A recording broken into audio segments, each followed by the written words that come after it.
میں سوچ بھی نہیں سکتا تھا کہ میری بیوی ایسی ہوگی۔ میں تو اسے بہت شریف اور معصوم سمجھتا تھا، پر میری غیر موجودگی میں وہ یہ گل کھلاتی ہوگی، اس بات کا مجھے ذرا بھی اندازہ نہیں تھا۔ کمرے کی کھلی کھڑکی سے اسے اس حالت میں دیکھ کر میرے دماغ کی نس پھٹنے والی ہو رہی تھی۔ وہ دونوں ایک ساتھ اس طرح سے، وہ جو میرا بھائیوں جیسا دوست تھا، پر میری پیٹھ پیچھے وہ میرے ہی گھر پر نقب لگا رہا تھا، ورنہ مفت میں تو کوئی عورت اپنا آپ نہ دے۔ میرے جیتے جی میری غیر موجودگی میں یہ رنگ رلیاں منائی جاتی تھی، اور میں سدا کا بیوقوف ان دونوں کے ہنسی مذاق کو منہ بولے بہن بھائی کا پیار سمجھتا تھا۔ پر اصل پاگل تو میں تھا جو اتنی آسانی سے اپنی آنکھوں میں دھول جھونک کر خوش تھا۔ میری آنکھوں کے سامنے موجود آج کا یہ منظر قطعاً جھوٹا نہیں تھا۔ میری آنکھیں آج مجھے وہ دکھا چکی تھی جس سے میں پچھلے کئی سالوں سے انجان تھا۔ میری مرحومہ ماں سچ کہتی تھی کہ میں گدھا تھا، جسے سامنے کی بات بھی ٹھیک سے سمجھ نہیں آتی تھی، پر آج سچ اپنے پورے سچ کے ساتھ عیاں ہو چکا تھا۔ میں امتیاز علی آج رات کے 8 بجے رنگے ہاتھوں اپنی بیوی اور اس کے آشنا یعنی اپنے بچپن کے دوست کو اپنی غیر موجودگی میں اپنے کمرے میں پکڑنے والا تھا۔ کچھ دنوں سے کہ شک تو مجھے پہلے بھی تھا، کچھ نہ کچھ ایسا چل رہا ہے جس سے میں بے خبر ہوں۔ میں جو سارا دن اکیلا اور ویلا چارپائی پر پڑے پڑے تھک جاتا، تو اپنی بیوی کے جو محلے کی ہی ایک پرائیویٹ اسکول میں پڑھاتی تھی، اس کے گھر آنے پر کھانا کھا کر فوراً ہی محلے کی ایک دکان پر چلا جاتا تھا جہاں مجھ جیسے نکموں کی محفل جمی ہوتی تھی۔ دکان کے آگے سیمنٹ کا چکور بڑا تھڑا بنا ہوا تھا جہاں رات گئے تک تاش کی بازیاں لگائی جاتی تھی، ساتھ میں کبھی کبھار جیب میں پیسے ہونے پر ایک آدھ چائے کا کپ بھی چل جاتا تھا، اور اکثر اوقات رات 12 بجے ہی گھر میں داخل ہوتا تھا۔ میں بہت عرصے سے میرا یہی معمول تھا۔ پہلے تو پھر بھی کوئی نہ کوئی کام کر لیتا تھا، لیکن جب سے میری بیوی نے ایک پرائیویٹ اسکول میں ملازمت کی تھی، میں گویا کام کرنا بھول ہی گیا تھا، اور نہ ہی میرا دل چاہتا تھا۔ ویسے بھی ضرورت ہی کیا تھی کام کے لیے جوتیاں چٹکانے کی۔ میری بیوی اسکول پڑھاتی تھی اور گزارا چل رہا تھا، باقی مجھے کوئی پرواہ نہیں تھی کہ محلہ مجھے بےغیرت کہے یا کام چور۔ میری بیوی ایک بے زبان عورت، لیکن آج رات سے اس کی یہ بے زبانی اس کے میسنے پن میں بدل چکی تھی، کیونکہ میں اس کے کرتوتوں سے واقف ہو چکا تھا۔ میرا دل چاہ رہا تھا میں اسی گیٹ سے واپس پلٹ جاؤں اور پیٹرول لا کر اس پورے گھر کو آگ لگا دوں، جس میں یہ دونوں ان کے کالے کرتوت سبھی کے سبھی جل جائیں۔ میرا دوست، میرا بچپن کا دوست اتنا کمینہ نکل سکتا تھا، میں سوچ بھی نہیں سکتا تھا۔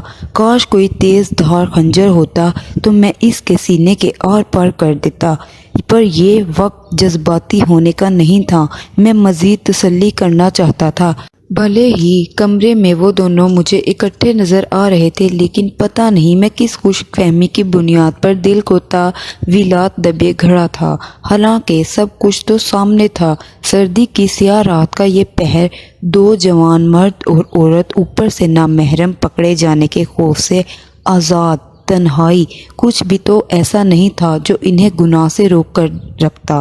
کسی غلطی کی بنیاد پر وہ بیرونی گیٹ بھی بند کرنا بھول گئے تھے۔ شاید کہ انہیں ان کے گناہوں نے اتنی بہادری عطا کر دی تھی کہ وہ دونوں ہی بے خوف ہو چکے تھے، یا پھر انہیں اس بات کی تسلی تھی کہ میں اپنے سابقہ معمول کے مطابق رات 12 بجے سے پہلے نہیں آؤں گا، اور میرے علاوہ کس نے آنا۔ بہرحال وجہ جو بھی تھی، میرے آنے کا علم نہ تھا، لیکن اس کھلے گیٹ کا مجھے آج بہت فائدہ ہوا۔ میری آنکھوں سے اندھے اعتماد کی پٹی اتر چکی تھی اور ایک مرد کی غیرت جاگ چکی تھی۔ میں سب سچ جان چکا تھا، لیکن ان کی آنکھوں کے اس خوف کو دیکھنا چاہتا تھا جو ان کی آنکھوں میں مجھے دیکھ کر ابھرتا جب میں ان کے سامنے جا کر کھڑا ہوتا، اور اس سیاہ رات میں ان کی بد کرداری کا عریاں چہرہ ان کے سامنے لاتا۔ یہ سب سوچ کر میرے قدموں میں مضبوطی اور تیزی ایک وقت آئی۔ اب میں جلد سے جلد ان کے کالک بھرے چہروں کو دیکھنا چاہتا تھا۔ اب میں ایک ہی لمحے میں برآمدہ عبور کر کے کمرے کے دروازے کے پاس پہنچا تھا، پر اندر سے آتی دھیمی آوازوں نے مجھے ایک دم رکنے پر مجبور کر دیا تھا۔ میرے کانوں نے بے اختیار ہی مجھے خبردار کیا تھا کہ مجھے اندر جانا چاہیے۔ دو مختلف آوازوں کا تسلسل ایک روتی ہوئی لڑکھڑاتی ہوئی آواز یقیناً میری بیوی کی تھی اور دوسری حوصلہ دیتی مضبوط آواز یقیناً میرے دوست کی تھی۔ اکرم بھائی، بلا شبہ آپ میرے حقیقی بھائی نہیں، لیکن میں نے آپ کو ہمیشہ اپنا بھائی سمجھا ہے، بلکہ اپنے حقیقی بھائی سے بھی زیادہ آپ کو مان دیا۔ میں اب اس سے زیادہ برداشت نہیں کر سکتی۔ آپ ان کے دوست ہیں، اس لیے آپ سے بات کر رہی ہوں کہ وہ آپ کی بات سمجھ جائیں گے، ورنہ جس طرح سے اتنے سال خاموش رہی ہوں اب بھی خاموش ہی رہتی۔ بے شک وہ کوئی کام نہ کریں، لیکن اس طرح رات کے 12 بجے تک مجھے یوں تنہا نہ چھوڑا کریں۔ میں اس ڈر سے سو نہیں پاتی کہ مجھے جوان جہاں کو اکیلا جان کر کوئی گھر میں گھس آیا تو میں کیا کروں گی، اور وہ تو ایسے ہیں کہ میری بات پہ یقین کرنے کی بجائے مجھے ہی بد کردار ٹھہرائیں گے۔ خدا کا واسطہ ہے آپ فقط انہیں ایک بات سمجھا دیں، ورنہ میں کسی دن ڈر ڈر کے ہی مر جاؤں گی۔ سسکتی ہوئی آواز، پتہ نہیں وہ کیا کیا کہہ رہی تھی، لیکن مجھ پر گھڑوں پانی پڑا تھا۔ میرے ضمیر نے اس کی بات پر مجھے پہلا کوڑا لگایا تھا، پر ابھی اکرم کا جواب باقی تھا، اس لیے میں بغیر آواز پیدا کیے وہیں دروازے کے ساتھ کان لگائے کھڑا تھا۔ میں اپنی بات سمجھ رہا ہوں فاطمہ بہن، میں اپنی پوری کوشش کروں گا کہ امتیاز کو سمجھا سکوں، پر میں اس سے سمجھانے کے ساتھ ساتھ یہ بھی سمجھاؤں گا کہ وہ مرد بنے اور خود کام کرے، نہ کہ تمہیں کام اس پر مجبور کرے، اور اگر وہ اب کی بار ان باتوں پر عمل نہیں کرے گا تو میری بہن کو پریشان ہونے کی ضرورت نہیں۔ اگر آپ نے مجھے بھائی سمجھا ہے تو اللہ جانتا ہے کہ میرے دل میں کوئی کھوٹ نہیں۔ میری بہن کے لیے اس کے بھائی کے دروازے ہمیشہ کھلے ہیں۔ اس کے ساتھ ہی اس نے میری بیوی کے سر پر ہاتھ رکھا تھا، کیونکہ میں اب دروازہ چھوڑ کر کھڑکی کی اوٹ میں کھڑا ہوا تھا، بڑی چادر سے خود کو اچھے سے لپیٹے، نگاہیں جھکائے روتی ہوئی میری بیوی،